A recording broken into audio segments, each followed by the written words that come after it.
Chapter 19. Old Smith Suspects a Jinx. King Louis was the king of France, for the revolution. Way haul away, Joe. But Louis got his head cut off, which spoiled his constitution. Way haul away, Joe. Short drag shanty. All the morning of the Queen of Asia's second day in port, her crew worked alow and aloft, reeving new sheets, braces, bunt lines, and clew lines from the coils of shining new rope brought from the ship chandlers, and sending down the misfit patchwork sails that had been bent on after the storm. The men threw longing glances out over the city, and many of them grumbled constantly at the skipper's restrictions on shore leave, but they worked steadily nevertheless. If the bark were not refitted quickly, they would miss the fishing season, and it was for the profits of the salmon fishing that they had shipped as seamen. If the run of fish were heavy, a good fisherman might make $1,000 before the 30-day season ended, but if the vessel failed to arrive in time, they would return to San Francisco with nothing but seamen's wages in their pockets. That Bert had gone ashore on the previous afternoon was common knowledge to the crew, for every event, no matter how unimportant, is news to men who live in a little world that is a ship. The boy was relieved to find that there was no resentment against him for having got the coveted shore leave. None, that is, except from Dago Gus and a seaman known as Ole, the hobo. These two glowered at him and muttered under their breaths, but said nothing aloud. Curious, Bert explained the situation to his partner. "Why don't they say what they're thinking?" he asked. "I never saw those two bashful before." A strange sound came from Old Smith's throat. Was it a chuckle? Bert looked at him quickly, but there was no smile in the dour and weathered old face. Still, the boy was almost certain that it was a chuckle. Never before had he heard the old man make a noise like that. "Maybe," said Old Smith, "they've heard how Pete Condon got that bump on his head." Bert laughed, flushing. He felt a little ashamed of that incident now. "And maybe you've noticed," Old Smith went on, "that Pete Condon ain't trying to hold hands with you." Again came the throaty noise. "He thinks you used jujitsu or black magic on him." The old man made a temporary splice, joining a new bunt line to an old, and the boy hauled away on the old one in silence until the new one was in place. He was very happy, supremely happy. He would rather have won the friendship of Old Smith than made a 40-yard run to a touchdown. It was late afternoon when the Tenyo Maru entered the harbor and slid majestically alongside her pier. Perhaps Captain Hagestrom had deliberately chosen that very moment, when every member of the China gang was on deck watching the big steamer, to come aboard the bark, accompanied by 4 husky seamen staggering under the weight of a long, narrow box. On either side of the box were stenciled the words, "Remington Arms Company, Incorporated, 25 Broadway, New York City." From where he lolled on the after hatch beside Old Smith, Bert looked quickly from the heavy box to the black and brown and dirty white men who swarmed over the deck. They had seen. The blacks stared openly, the browns narrowly, while the whites, notably Dopey J, affected not to see the sinister box. The crew was merely indifferent. When the 4 men reached the foot of the steep stairway to the poop, Big Boy Johnson stepped forward nimbly and put his massive shoulder under the lower end of the box. The men welcomed the help, and presently the box disappeared in the chart house. An hour later, just at supper time, there was a commotion at the shore end of the pier where 2 trucks had stopped. They had come from the Tenyo Maru, with the coveted new sails. This time the crew was interested. Supper could wait, although the delay would be hard on Joe Bloom's disposition. All hands turned to with a will. Like huge, sluggish, gray and white serpents drooping from the shoulders of the line of men, the long rolls of canvas streamed from the trucks to the deck of the bark. When all were aboard, they lay across the main deck, against the cabin bulkhead, and partly under the overhanging poop deck above. Then the men went to supper. "Tomorrow night we sail," Einar Nelson remarked between mouthfuls of beef stew. "Yeah? Who told you?" "Not this damn warehouse. She won't sail for a week. Take it or leave it. returned the boatswain. "I heard the skipper telling the mate that we'd sail tomorrow night, and I'm a ribbon clerk if it takes us all day tomorrow to get those rags on her." "Ah, the skipper, he got no guts. Me, Giuseppe Palladini, can sail better the sheep." Nick Prebison half rose from the bench. "You lie, you greasy wop. 6 years I've sailed along Captain Tom, and I'm proud of it. A dirty cur like you ain't fit lick his boots." "Sit down, you dead man." Dago Gus spit the last 2 words. Nick recoiled from them as he never had from a blow. Choking back a cough, he rasped, "Dead man, hell. I'll still be on deck a long time after the sharks have got the bellyache from eating your rotten meat." Then the coughing got him, and he staggered weakly to the deck. Bert tasted his tapioca pudding thoughtfully, then laid down his spoon and followed Nick. He followed him abaft the midship deckhouse, pacing with short, nervous steps. The boy fell in beside him. "I'm not sick," Nick gritted. "Any man lies that says I'm sick. Never been sick a day in my life." He stopped pacing and faced the boy. "Look at me, Bert. Look at this chest. Look at these shoulders. Feel that muscle. Iron. That's what it is. Iron. Does Nick Prebison look sick? Ha ha ha!"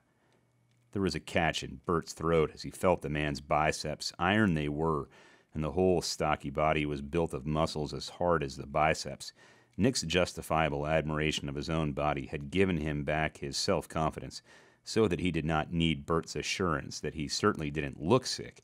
His mind freed of his temporary worry about himself, Nick began talking of other things while Bert listened, asking an occasional question.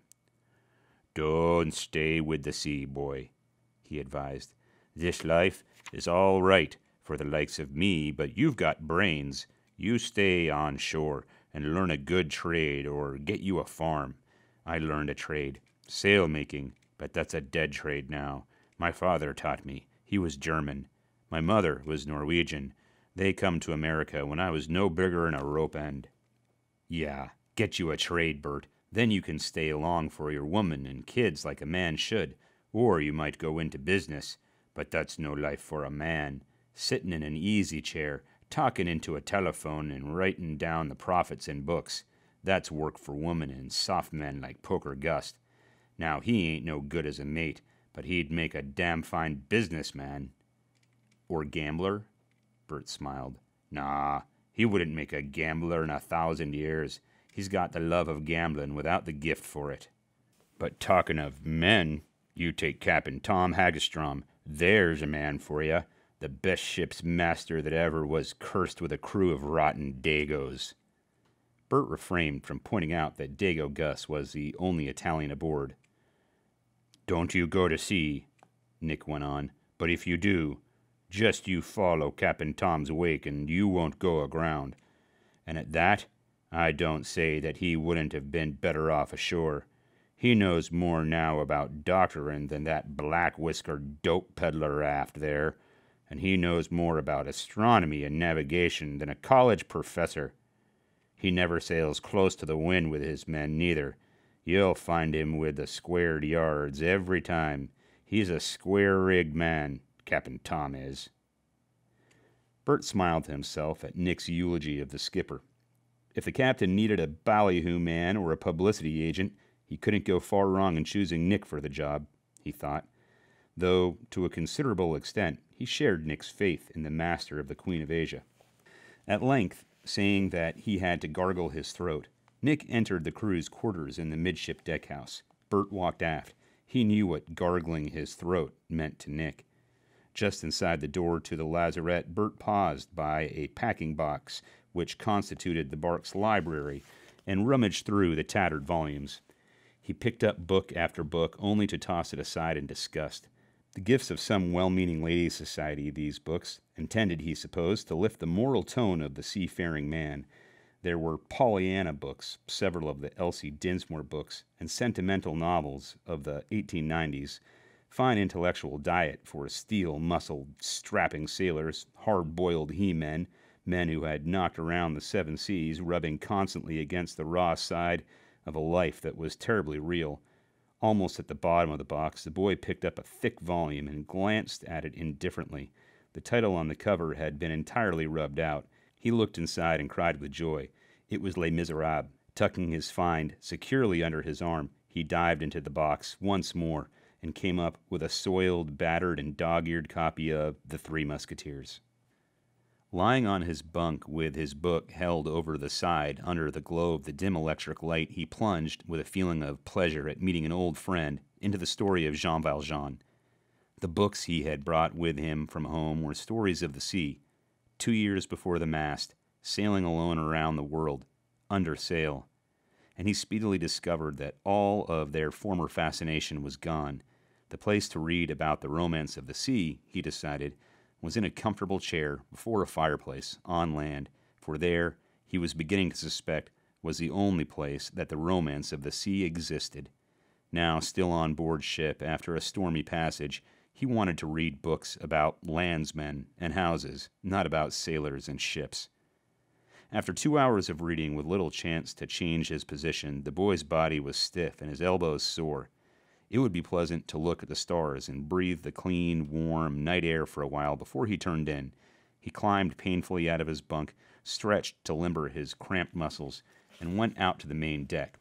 As on the night when Bert first boarded the vessel in San Francisco, searchlights and floodlights illumined the pier, while helmeted policemen in sun-faded khaki uniforms strolled back and forth to see that those who belonged on board stayed there. Honolulu did not want her underworld augmented by any new arrivals. Bert gazed at the lights of the city. He had forgotten that they would make the stars seem dim. Conscious of an increasing drowsiness, he turned to go back through the iron door into the white corridor. He glanced casually at the pile of sails that would soon be carrying the bark northward toward Unimak Pass in the Bering Sea. What was that dark object on top of the pile, in the shadow of the cabin? Curious, he walked toward it.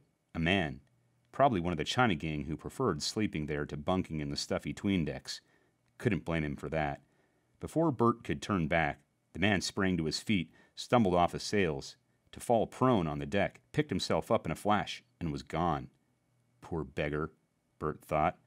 Probably knew he had no business sleeping on the sails and thought I was after him. In 5 minutes he had forgotten the incident and was settling himself for a long, sound sleep. It seemed to the healthy young seaman that he had scarcely lapsed into blissful unconsciousness when someone began shaking him roughly by the shoulder. It was old Smith. What was the matter? Was it his watch on deck? He was out of his bunk and half-dressed before he woke sufficiently to remember that the bark was lying quietly in harbor. There were no watches on deck. Then what? Why, it was time to get up, of course. Daylight streamed through the ports. He began to laugh from a sheer, overflowing sense of well-being. He checked himself as he looked again at his partner. "Nothing to laugh about," the old man growled. "The sails have been cut." Wide awake and terribly serious, Bert gripped old Smith's arm. Cut? The new sails? When was it done? Are they ruined? He fired the questions breathlessly. Ignoring the questions, the old man muttered darkly, "I'm not superstitious. I never believed in jinxes, and I don't now. But I never see the like of the way trouble loves this bark. If it ain't one kind of trouble, it's another. A little bit more, and I will believe in jinxes." Fred von Bergen raised his head from his pillow, propping himself up on one elbow. "Ach, Gott, no. Believe in devils, yes. Human devils. That is where the trouble lies." Bert finished dressing and rushed for the deck. The sails should not have been left unguarded. He should have reported seeing a man running from the sails during the evening before. He should have caught the man, held him.